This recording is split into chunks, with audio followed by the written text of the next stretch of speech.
The conclusion that I've come to is that we've all been looking at this Jordan Peterson phenomenon upside down and backwards. The situation is not that he's a philosopher who just happened to have a weight loss diet that he's promoting, okay?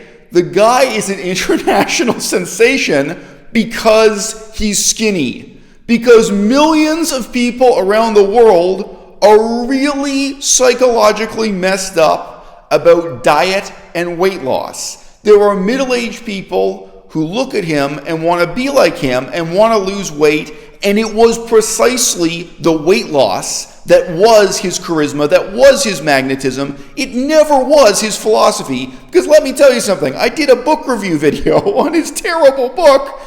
To call his writing bullshit would be an insult to honest cow manure. And the internet is crowded with these untalented people. Like this woman I'm showing you on screen. She can't speak well. She has nothing to say. There's nothing interesting about her content. She has no message. She doesn't have a pretty face. She doesn't have an attractive figure. The only thing she has going for her is that she's skinny, is that she's thin. And that drives millions of views on YouTube. It drives millions of people on Instagram. All right?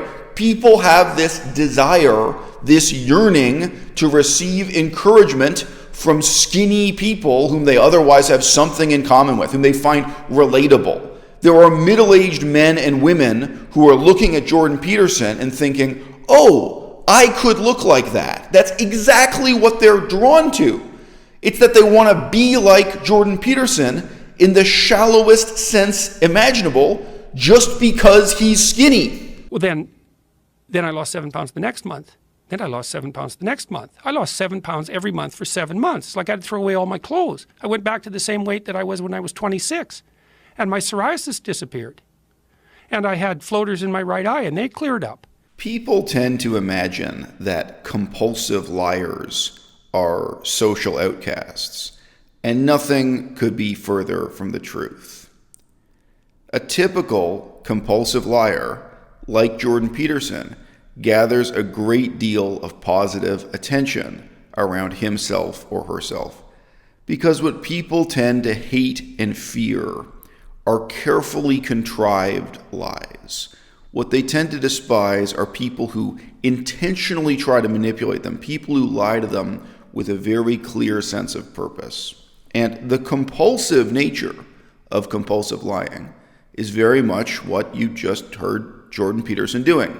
He's sitting there, he wants attention, he wants approval, he wants to be loved. He just throws off one lie after another. He doesn't think about what he's saying. Now, and I had floaters in my right eye, and they cleared up. There are some underlying problems of character here. He has a PhD in the sciences, yet he utterly lacks scientific attitudes. He sounds like someone who has never seen the Wikipedia article on what it means to, quote unquote, have floaters in your eyes. He seems like someone who just has none of the skepticism necessary in questioning whether or not it is possible for a 100% meat diet to cure this condition of the eyes. It is completely impossible to cure floaters in your eyes by eating a 100% meat diet. Let's go further. It is impossible to cure having floaters in your eyes by eating a vegan diet.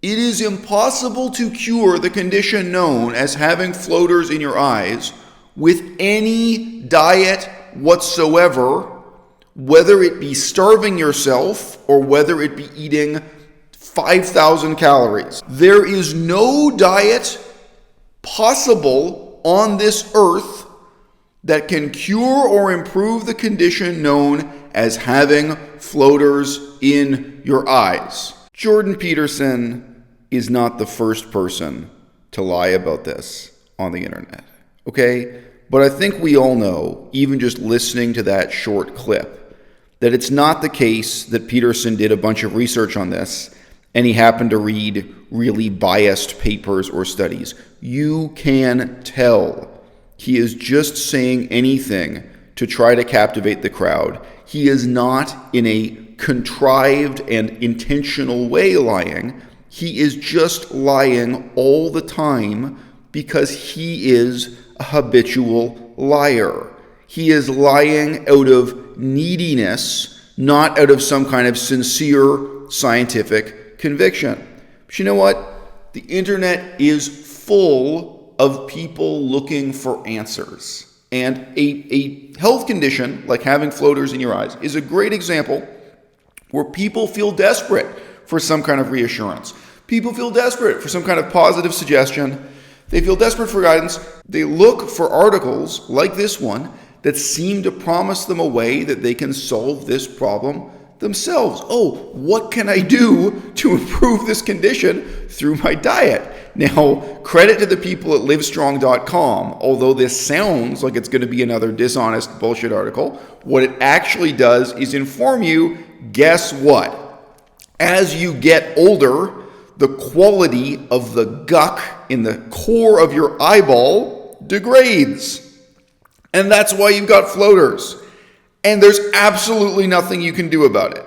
Okay? If you live to be 100 years old, it's completely inevitable that the quality of your eyesight will degrade and that you will experience this condition called floaters. It is a daily reminder of the impermanence of human life on this earth.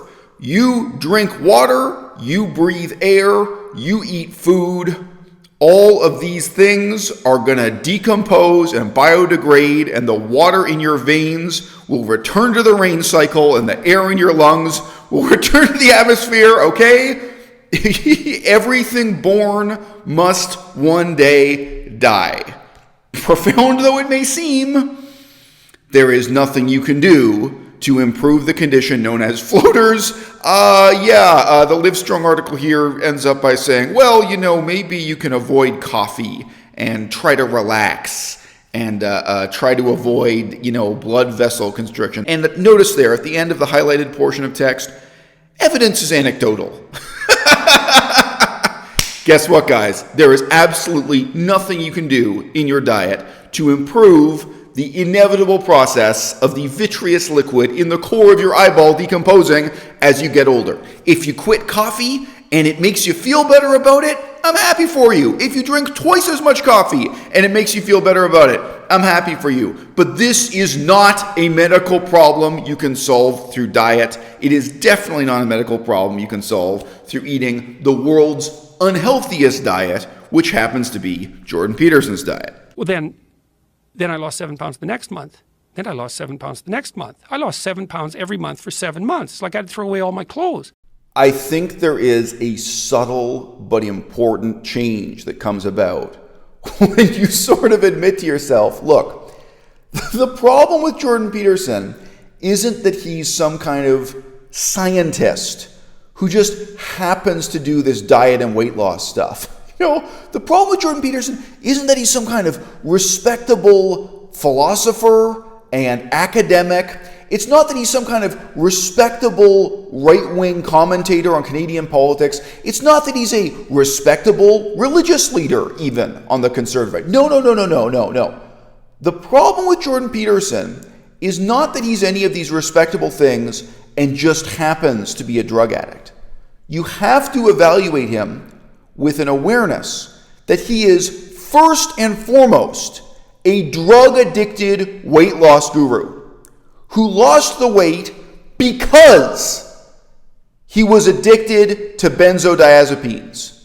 Because he was addicted to popping pills, he lost the weight, and he attributed this weight loss, just like so many diet gurus before, to the diet that he and his daughter will sell you, the 100% meat carnivore diet. And he had all these other psychological and emotional problems and transformations. All of his emotional extremities, shall we say, his reports of, extreme changes in sleep, He sometimes doesn't sleep for several days in a row. He sometimes claims his sleep problems have been miraculously cured. The crazy mood swings that you see even on camera, the breaking down, weeping, and everything else. This is all the behavior of someone who is addicted to and dependent on a number of mind-altering drugs, all of which, at this point in 2020, he has already admitted to. You can't sue me, Jordan. I'm quoting you. You have listed the mind-altering drugs that you've been taking for years. And all we have to do in the public is admit to ourselves that your weight loss, your social influence, your popularity has been promoting the so-called miraculous emotional, intellectual, and physical effects of your own drug addiction, as if those were the consequence of your diet and your philosophy. And it never was a consequence of either one. You're just another skinny drug addict trying to sell a new age philosophy bound up in a paperback book and a bullshit diet that will literally kill people if they're stupid enough to follow it to the letter.